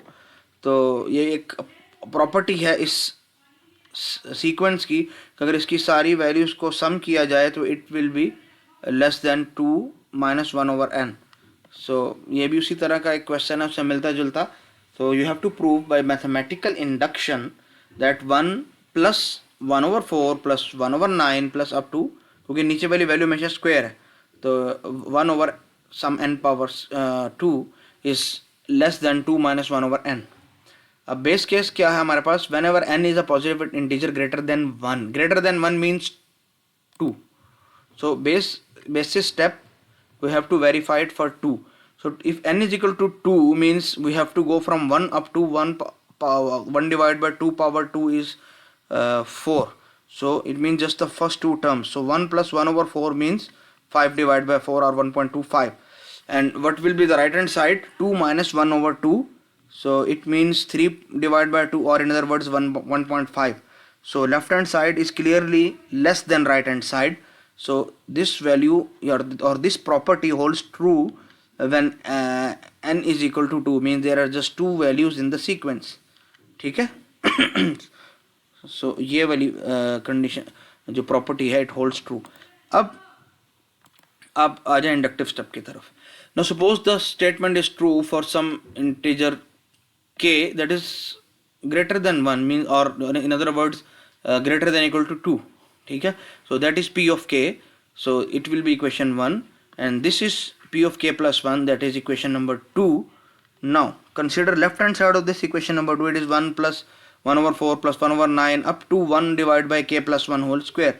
अब देखें अगर यहाँ पे 1 divided by 1 square, 1 divided by 2 square, 1 divided by 3 square up to 1 divided by k plus 1 whole square, तो इससे पहली वाली टर्म क्या होगी, that will be 1 divided by k square, ठीक है। तो अब ये जो आपके पास टर्म है, आप इसमें इक्वेशन नंबर 1 के रिजल्ट को यूज़ करें, ठीक है, कि 1 plus up to 1 divided by k square is less than 2 - 1 divided by k, so it means this whole is less than 2 - 1 divided by k, so we can use less than symbol here, ठीक है। now by associative property you can combine the second and third term। अब आपको असल में करना क्या है, proof, आपको प्रूव ये करना है, ठीक है, कि ये जो आपके पास वैल्यू आई है 2 - 1 divided by k - 1 divided by k square, sorry k plus 1 whole square, ये तो ये लेफ्ट हैंड साइड से, so this is less than this value on the right hand side। तो आपको यही करना है proof, that this is less than equal to this 2 - 1 divided by k plus 1। तो देख लेते हैं इसको। अच्छा देखिए, दोनों साइड्स पे 2 है तो you can cancel out 2 here, और दोनों साइड्स पे माइनस है, तो अगर आप एक काम करें कि दोनों साइड्स को -1 से मल्टीप्लाई करें तो ये माइनस तो ख़त्म हो जाएगा और साइन चेंज हो जाएगा हमारे पास, less than equal to will become greater than equal to, ठीक है। और फिर अगर आप देखें तो ये जो टर्म है 1 divided by k plus 1 whole square, ठीक है, you shift it to right hand side, so this minus will become plus, ठीक है। और ये जो वैल्यू है राइट हैंड साइड पे 1 divided by k plus 1, इसको अगर आप शिफ्ट करें लेफ्ट हैंड साइड पे तो इट विल बिकम माइनस, ठीक है। अच्छा अब देखें आपके पास इक्वेशन क्या आ गई है कि 1 + k - 1 divided by k plus 1 is greater than equal to 1 divided by k plus 1 whole square। It is true or not, it is not obvious until yet, ठीक है, अभी तक ये ऑब्वियस नहीं है कि ये वैल्यू ये इनइक्वलिटी यहाँ तक ट्रू है कि नहीं। अगर ये कभी भी हमारे पास जाके ये हमें कंफर्म हो गया, ठीक है, ये इसका हमें प्रूफ मिल गया कि ये वाकई इनइक्वलिटी जो हम जिसको हम ट्रांसफॉर्म करते आ रहे हैं ये ट्रू है, तो इट मीन्स हमारी मैथमेटिकल इंडक्शन के ज़रिए ये प्रॉपर्टी प्रूफ हो गई है। अगर आप देखें left hand side it is 1 divide by के माइनस 1 डिवाइड बाई के प्लस 1, तो अगर आप देखें तो इसको अगर आप एलसीएम ले लें और आप इसको सॉल्व करें तो it will become 1 divide by के इंटू के plus 1। If you substitute all this by 1 divide by के इंटू के plus 1, so you will get this new inequality. और अब दोनों साइड से के प्लस 1 मौजूद है, ठीक है, तो दोनों साइड को के प्लस 1 से मल्टीप्लाई करें तो आपको बता देगा 1 डिवाइड बाई के is greater than 1 divide by के प्लस 1। हाँ, नाउ इट इज़ ऑब्वियस कि ये चीज़ ट्रांसफॉर्म होते होते यहाँ तक पहुँच गई और ये ट्रू है। ये ट्रू इसलिए है कि आपके पास के कोई भी पॉजिटिव इंटीजर है, ठीक है, और न्यूमरेटर सेम है, न्यूमरेटर सेम हो और इन दोनों में से कौन सा डिनोमिनेटर बड़ा है, ऑफ कोर्स के प्लस 1। तो जब न्यूमरेटर सेम हो तो वो वाली एक टर्म हमारे पास स्मॉलर कंसिडर की जाती है जिसका डिनोमिनेटर बड़ा हो। तो इट इज़ ऑब्वियस कि 1 डिवाइड बाई के it will be greater than 1 divide by के प्लस 1, क्योंकि यहाँ डिनोमिनेटर छोटा है और के प्लस 1 में डिनोमिनेटर बड़ा है। तो अब it is very obvious mathematical rule say that yes, अगर इसको इस फॉर्म में ट्रांसफॉर्म किया है तो ये ट्रू है। तो this is just a transformation of this thing, so if this is true this is also true. और यही आपने पीछे प्रूफ करना था, जो आप असल में यहाँ पे अलग से प्रूफ कर चुके हैं। थोड़ा सा लंबा इसका था प्रूफ, लेकिन प्रूफ हम कर चुके हैं, ठीक है। अच्छा, अभी एक क्वेश्चन ज़हन में आता है, भाई ये किसने कह दिया कि भाई हम इसके ज़रिए चीज़ें प्रूफ कर रहे हैं? भाई क्या ये वाकई एक वैलिड प्रूविंग टेक्निक है? भाई मैं मैथमेटिकल इंडक्शन को मानता ही नहीं हूँ कि मैथमेटिकल इंडक्शन की वैलिड प्रूविंग टेक्निक है। भाई ये क्या बात हुई कि अगर बेस केस के लिए वैल्यू ट्रू है और अगर आप पी ऑफ के रिजल्ट को इस्तेमाल करते हुए पी ऑफ के प्लस 1 को वेरीफाई कर देते हो तो भाई ऑल पॉसिबल वैल्यूज़ के लिए वैल्यू ट्रू होगी। भाई ये कहाँ की बात है, ये कहाँ का लॉजिक है? मैं इसको नहीं मानता। पहले तुम मुझे ये साबित करके दो कि मैथमेटिकल इंडक्शन वाकई कोई दमखम वाली चीज़ है कि जिसको मैं प्रूव करने के लिए इस्तेमाल कर सकूं। भाई मैं इसको सामने रख के चीज़ें प्रूव करता रहूं, थ्योरम्स को प्रूव करता रहूं और बाद में पता चले कि भाई ये तो एक वैलिड प्रूविंग टेक्निक ही नहीं थी। तो पहले तो इसकी अपनी वैलिडिटी के ऊपर बात होगी ना, कि पहले तो इसको खुद प्रूव किया जाए कि ये एक वैलिड प्रूविंग टेक्निक है, ताकि हमें तसल्ली हो इसको इस्तेमाल करते हुए कल को, ठीक है। तो उसकी तरफ हम चलते हैं, ठीक है। और उसको समझने से पहले हमें वेल ऑर्डरिंग प्रिंसिपल को समझना होगा, ठीक है, क्योंकि वेल ऑर्डरिंग प्रिंसिपल ये इस्तेमाल होगा प्रूफ करने के लिए कि mathematical induction is a valid proving technique, ठीक है। अच्छा, well ordering principle is one of those facts in mathematics that are very obvious that it not to be proved. And what is the statement of this well ordering principle?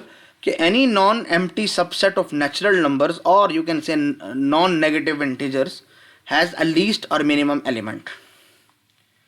Every non-empty subset of a natural number, कि natural numbers के set में से आप कोई भी एक subset ले लें जो empty set ना हो, तो उसके अंदर एक ऐसा एलिमेंट होगा जो बाकी सबसे मिनिमम होगा। And this is only true for the natural numbers, क्योंकि नेचुरल नंबर्स या होल नंबर्स की एक, या आप समझ लें कि पॉजिटिव इंटीजर्स की या नॉन नेगेटिव इंटीजर्स की, किसी भी अंदाज से कह लें, एक दे आर लेफ्ट बाउंडेड, उनकी एक लेफ्ट को बाउंड होती है कि उनमें नेगेटिव शामिल नहीं हो सकता, तो they can not lead to negative infinity. हाँ, सिंपल इंटीजर्स के लिए ये ट्रू इसलिए नहीं हो सकता कि उनका जो है एक जो उनकी जो लेफ्ट हैंड साइड है that is unbounded, that leads to minus infinity, so there is no least number in minus infinity, ठीक है, as there is no maximum number in positive infinity. तो इस वजह से हम सिर्फ उन्हीं नंबर्स को कंसिडर करते हैं जिनकी लेफ्ट की तरफ हमारे पास एक बाउंड है, ठीक है, तो they are left finite you can say. So this only true for all natural numbers or non-negative integers you can say. This is not true for all integers or the rational number, the real number or the complex numbers for the reason which I have told you, ठीक है। तो इसको हम mathematically किस तरह लिखते हैं कि let A be any set such that this is a subset of the set of natural number and this is non empty, क्योंकि हमने पहले कहा है a non empty subset of natural number, so it must be a subset of natural number and must not be an empty set. So not only the set has to be a subset of natural numbers, it has to be non-empty. तो अगर ये condition true है तो conclusion क्या है कि this set has a least और minimum element. So there is some element m that belongs to this set and this m element is less than equal to all elements of set A, means is less than equal to A, where A can be any arbitrary element of this set. ठीक है. सो इसी English statement को हमने यहाँ mathematically लिखा है. ठीक है. So this m is the minimum और लेस देन और equal to all the elements in A, and most importantly this m is in A, so it must be a part of this A. ठीक है. Suppose there is an example 2, 5, 7, 10, 22. So this is a subset of natural number. Yes, it is. It is non-empty. Yes, it is non-empty. So the well ordering principle say that this A has some minimum value. So what can be this minimum value? We know this is 2 here. So in this case m is equal to 2. This was quite easy. So let us move on to some difficult example. Okay, there is a set A that can be defined by set builder form as n is n belongs that the set of all n such that n square plus 3n minus 200 is greater than 0. So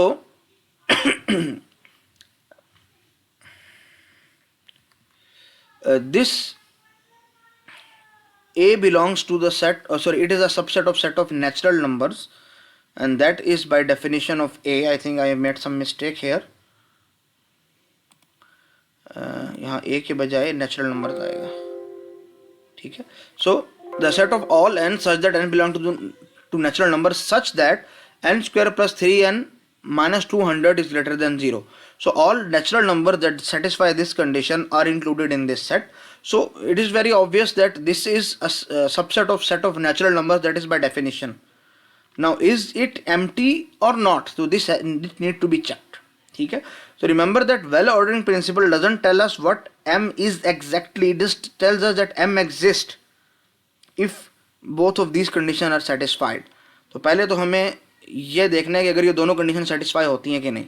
एक condition तो बहुत satisfy इसलिए थी कि set builder form ने ही बता दिया कि ये इस सेट के जितने भी एलिमेंट्स हैं वो नेचुरल नंबर्स ही होंगे.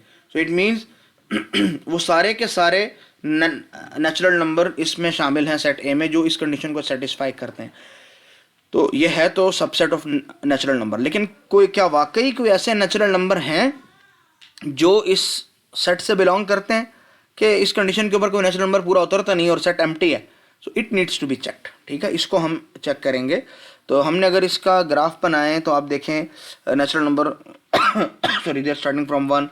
सो इनकी n square plus 3n minus 200 is greater than 0. So ये जो है ग्राफ है ये n square plus 3n minus 200 का है. तो हम देखें इसकी वैल्यू कहाँ 0 से बढ़ रही है. तो that is when n is equal to 13. ठीक है. तो 13, 14, 15, 16, 17 अप टू इन्फिनिटी. सो ये जो सेट A है इसके एलिमेंट्स क्या हैं? 13, 14, 15, 16, 17 अप टू पॉजिटिव इन्फिनिटी. ठीक है. तो this set is non empty. ठीक है. इसमें कम से कम एक एलिमेंट तो है. नो वेल ऑर्डरिंग प्रिंसिपल हमें ये नहीं बताता कि वो मिनिमम एलिमेंट कौन सा है, ये हमें खुद से देखना पड़ता है. बस ये बताता है कि ये है. तो अगर ये दो कंडीशन सेटिस्फाई हो रही हैं तो well ordering principle says that A has a minimum. इस केस में वो 13 है. ठीक है. तो एक और एग्जांपल देख लेते हैं अगली. यहाँ भी वो गलती मुझसे हुई, यहाँ पे ए नहीं बल्कि एन आना चाहिए था. ठीक है. इसको आप करेक्ट कर लीजिएगा. So if A is the set of all n such that n belong to set of natural number and n into sine of 2n is greater than 8. तो by definition of A n belongs to set of natural number. तो और यानी सारे elements इसके set of natural number ही के elements होंगे.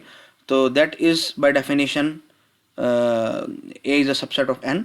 लेकिन क्या वाकई A के अंदर कोई एलिमेंट्स हैं कि नहीं? So it need to be checked. तो अगर हम इसका ग्राफ बनाएंगे, ठीक है, तो इस ग्राफ में आप देखें हमें वो वैल्यूज़ चाहिए जो 8 से बड़ी हैं। तो ये हमने लाइन ड्रा की है येलो 8 के लिए। तो हमारे पास देखें बहुत सी वैल्यू हैं इसकी 1 2 3 4 5 6 7 8 9 के लिए जो कि 8 से छोटी है। हाँ, यहाँ पे एक वैल्यू हमें मिलती है where n is equal to 10, जहाँ पे हमें पहली वो वैल्यू मिलती है जहाँ हमारे पास वैल्यू 8 से बढ़ती है। ठीक है, तो it means there is at least one element, तो it is not empty, so well ordering principle will work hair.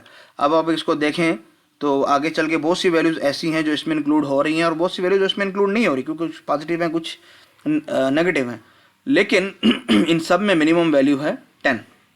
ठीक है, so well ordering principle says that A has a minimum. अच्छा, अब ये बड़ा ऑब्वियस सा प्रिंसिपल है, बड़ा सिंपल सा प्रिंसिपल है, लेकिन अब इसको प्रूव करने के लिए इस्तेमाल कैसे करेंगे, that is the real thing. ठीक है, तो हमें यह देखना है कि mathematical induction is really a valid proving technique और नॉट।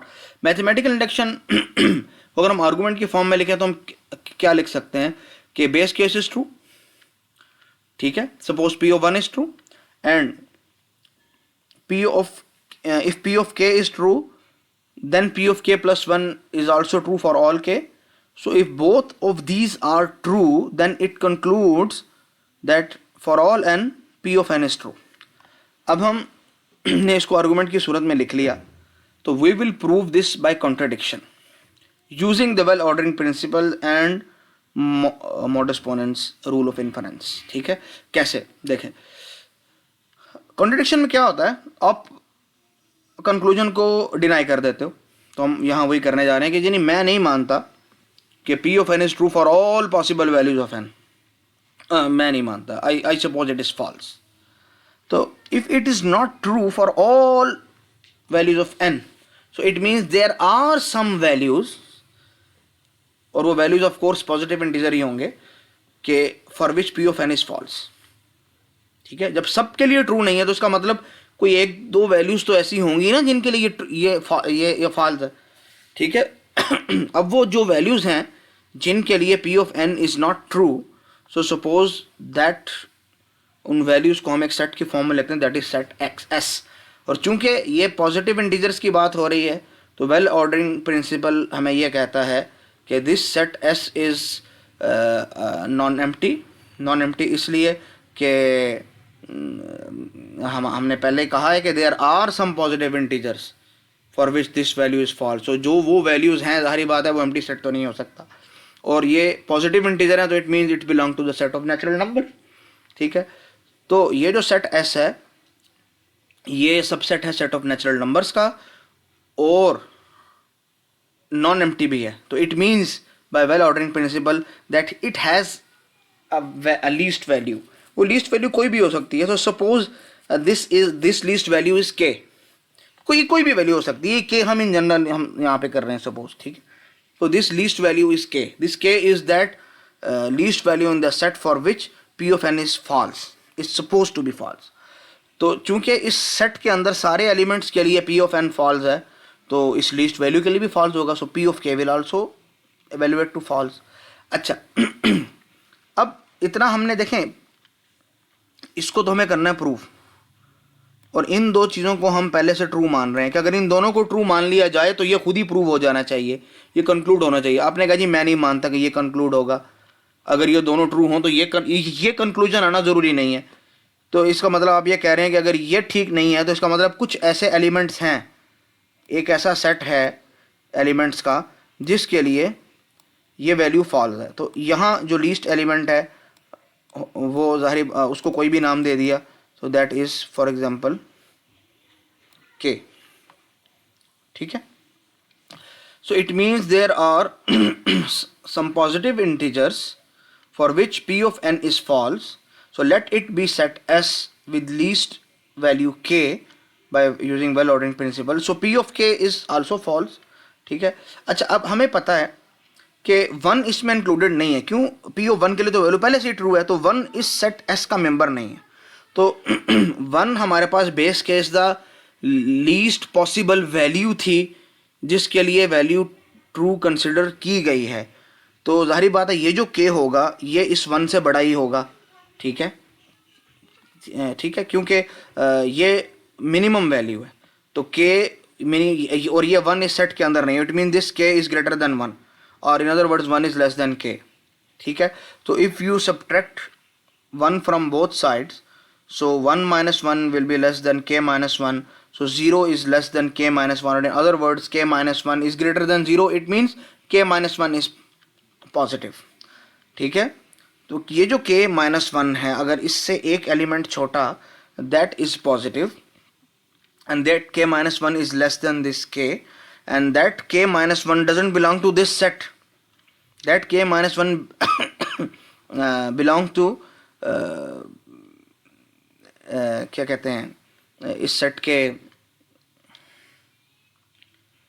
लफ्ज़ मुझे ध्यान से निकल गया, कॉम्प्लीमेंट से बिलोंग करता है, ठीक है। ठीक है, मैं दोबारा से रिपीट करता हूँ कि हमें ये प्रूफ करना है कि अगर p ऑफ 1 ट्रू है और p of k leads to p of k plus 1 for all value of k, this is true, तो अगर ये दो प्रॉपर्टीज़ ट्रू हैं तो ऑटोमेटिकली ये कंक्लूड हो जाना चाहिए कि सारी पॉसिबल वैल्यूज़ के लिए ये वैल्यू ट्रू है। आपने कहा जी नहीं, हम नहीं मानते कि ये इन दो, अगर ये दो ट्रू हैं तो ये भी लाजमी ट्रू है, ये कंक्लूजन इसका आ जाता है, हम नहीं मानते, ठीक है। इसका मतलब आप ये कहना चाह रहे हैं कि कुछ वैल्यूज़ ऐसी हैं जिनके लिए जो है पी ऑफ एन फॉल्स है, और वो वैल्यूज़ कौन सी हैं उनको हमने एक सेट में इनक्लोज किया, और चूँकि ये सेट ऑफ नेचुरल नंबर्स ही है तो और नॉन एम्प्टी है, क्योंकि हमने कहा कुछ है, तो it mean there is at least one value, ठीक है। अब वेल ऑर्डरिंग प्रिंसिपल ये कहता है कि अगर कोई सबसेट ऑफ नेचुरल नंबर है और वो नॉन एम्प्टी भी है तो उसके अंदर एक मिनिमम वैल्यू होगी, तो suppose that value is k, and we know that this value is not 1, ठीक है, क्योंकि 1 के लिए तो हम ऑलरेडी कह चुके हैं कि पी ऑफ 1 इज़ ट्रू, ठीक है। तो दिस के इज़ नॉट 1, दिस के इज़ ग्रेटर देन 1, और if this k is greater than 1, so you can say that k minus 1 is positive. अब ये k minus 1 की तरफ हम गए क्यों हैं, ये हमारी इंटेलिजेंस थी अब, ठीक है, ये आपको मैं आगे चल के बताता हूँ। अब ये जो हमने कहा कि k minus 1 is positive and this k minus 1 is of course less than this k, and as this k is the minimum of this set, so k minus 1 is not included in this set. So if it is not included in this set, so it is included in its, लफ्ज़ मुझे फिर भूल गया,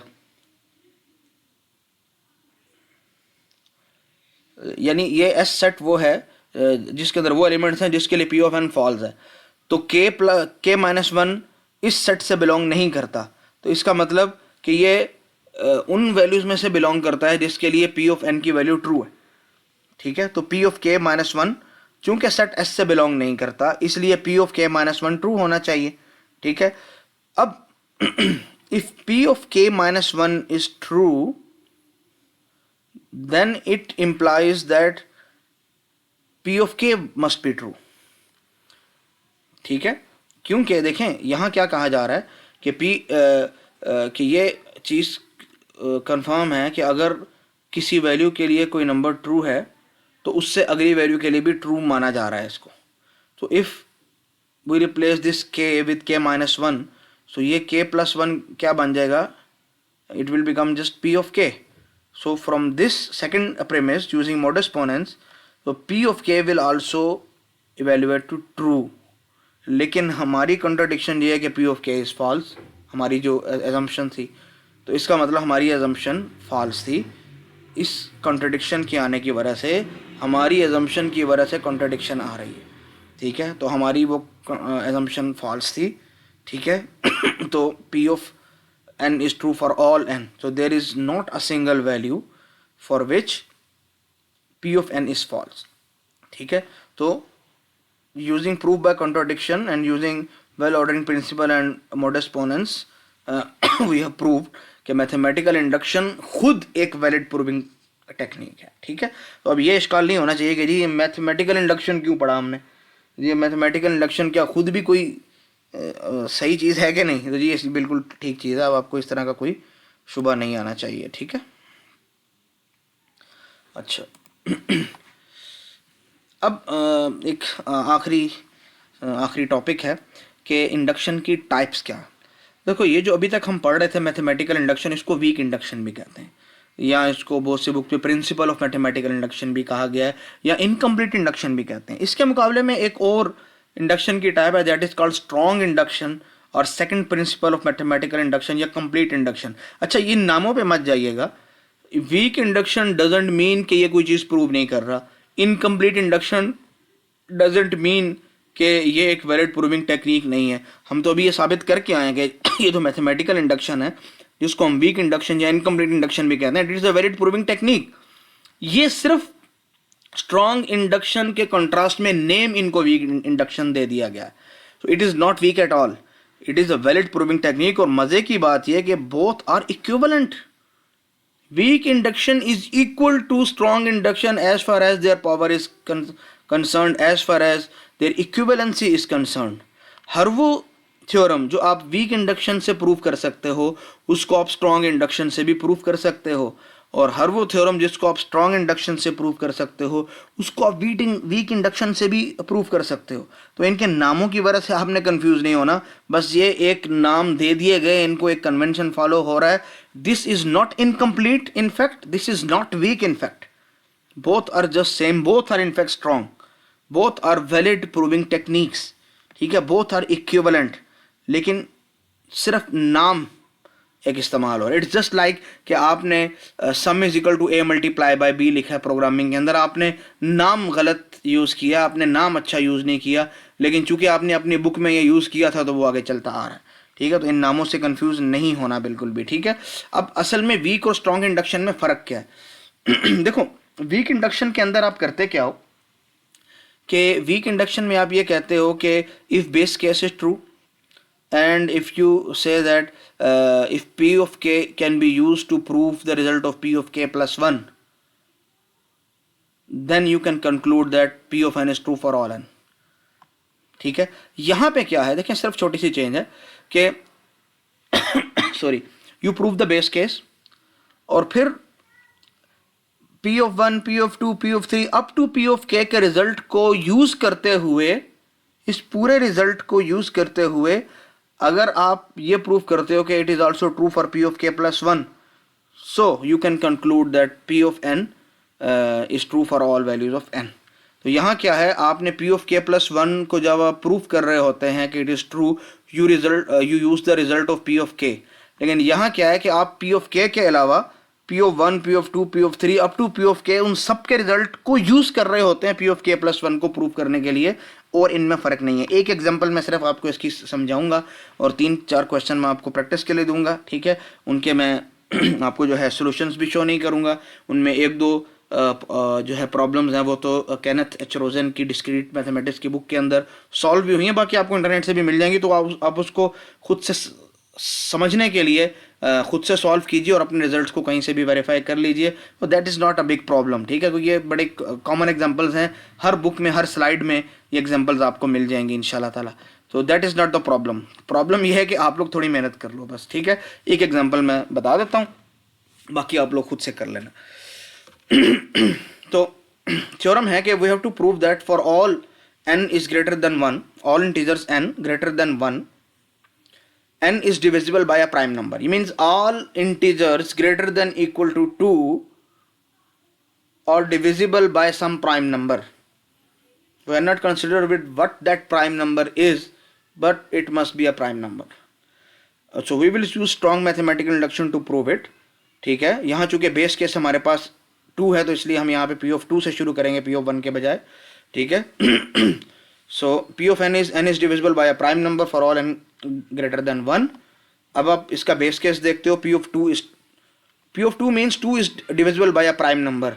So you know every number is divisible by itself. So 2 is divisible by 2 and 2 is a prime number. So it means 2 is divisible by a prime number. So ये base case तो satisfy हो गया। अब inductive case देखते हैं कि we will assume, हम ये सपोज करेंगे कि p of 2 भी ट्रू है, p of 3 भी ट्रू है, up to some number k p of k भी ट्रू है। और अगर ये सब ट्रू हैं तो इनका लाजमी नतीजा ये आना चाहिए कि p of k प्लस 1 भी ट्रू है। इनके रिजल्ट को इस्तेमाल करते हुए अगर हम ये साबित कर लेते हैं कि p of k प्लस 1 भी ट्रू है, so if it happens then we can conclude that p of n is true for all values of n. अब हम देखते हैं वाकई ऐसा है कि नहीं। सो हम एज्यूम कर रहे हैं कि पी ऑफ 2 भी ट्रू है, पी ऑफ 3 भी ट्रू है, अप टू पी ऑफ के ये सब ट्रू है। अब ये जो नंबर है पी के प्लस 1 क्या ये भी एक प्राइम नंबर से डिवाइड हो जाता है कि नहीं, वो हमें देखना है। अच्छा, अब ये पी ऑफ के प्लस 1 खुद या प्राइम होगा या कंपोजिट होगा। तो अगर ये खुद एक प्राइम नंबर है तो हमें कुछ प्रूव करने की जरूरत ही नहीं है। क्यों? ये अपने आप से तो डिवाइड हो ही रहा है ना। तो चूंकि अपने आप से डिवाइड हो रहा है, every number is a factor of itself, every number is a multiple of itself, every number is divisible by itself. तो इसका मतलब कि ये एक प्राइम नंबर से डिवाइड हो रहा है, उसका फैक्टर है या उसका मल्टीपल है। सो ये तो ऑटोमेटिकली प्रूव हो जाएगा। मसला तब है जब हम कहें कि नहीं ये के प्लस 1 एक कंपोजिट नंबर है। अच्छा, अगर ये एक कंपोजिट नंबर है तो इसका मतलब कि ये 1 और अपने अलावा दरमियान में यानी 2 अप टू के किसी दो नंबर से मल्टीप्लाई होके भी आ सकता है। ठीक है, फॉर एग्जांपल नंबर है 8, तो इसका मतलब वो 1 और 8 के अलावा 2, 3, 4, 5, 6, 7 इनमें से किसी से भी किसी भी दो नंबर से डिवाइड हो सकता है। ठीक है, सो इफ इट्स दिस के plus 1 is a composite number then it must be a product of two numbers such that those two numbers lie between 1 and k plus 1 means वो 2 से लेकर k तक ही होंगे। ठीक है, so in other words you can write it as 2 is less than equal to a or b and that is less than k। so ये जो दो नंबर होंगे ये 2, 3, 4 अप टू k हो सकते हैं, कोई भी वैल्यूज, कोई भी दो नंबर हो सकते हैं। अच्छा, अगर अब ये दो नंबर्स हैं, ये 2 और k के दरमियान कोई भी नंबर हो सकते हैं और हमें पता है कि p ऑफ 2 भी ट्रू है, p ऑफ 3 भी ट्रू है, p ऑफ k भी ट्रू है, इट मीन्स कि ये जो दो नंबर हैं ये दो नंबर या तो 2 हैं या 3 हैं या अप टू k हैं, इनमें से ही कोई है और ये सब ट्रू हैं। इनका मतलब ये दो नंबर भी किसी प्राइम नंबर से डिवाइड होते हैं। तो k प्लस 1 डिवाइड होता है a और b से और a और b खुद डिवाइड होते हैं किससे? किसी भी प्राइम नंबर से। सो बाय हाइपोथेटिकल सैलोजिज्म, सो अगर k प्लस 1 के मल्टीपल के जो है यानी अगर a और b डिवाइड हो रहे हैं किससे? प्राइम नंबर से, हमारी अजम्पशन की वजह से, और k प्लस 1 डिवाइड हो रहा है a और b से, सो बाय चेन रिएक्शन हम ये कह सकते हैं कि k प्लस 1 भी किसी प्राइम नंबर से ही डिवाइड हो रहा है। ठीक है, so that is what we have to prove. So we can conclude कि अगर k प्लस 1 भी या अगर p ऑफ 2 भी ट्रू है, p ऑफ 3 भी ट्रू है, p ऑफ k तक ये सब चीज़ें ट्रू हैं और इसी रिजल्ट को यूज़ करते हुए यहाँ पे हमने देखा कि p ऑफ k प्लस 1 भी ट्रू था, तो इसका मतलब कि this statement is true in general for all. So p of n is true for all n. It means that n is divisible by a prime number whenever n is greater than equal to 2 or n is greater than 1. ठीक है, तो ये इतनी मुश्किल चीज़ नहीं है, बिल्कुल वही कॉन्सेप्ट है जो वीक इंडक्शन कहना मुझे अच्छा नहीं लग रहा, लेकिन चूंकि ये लफ्ज़ इस्तेमाल होता है तो मैं उसको कहना पड़ रहा है।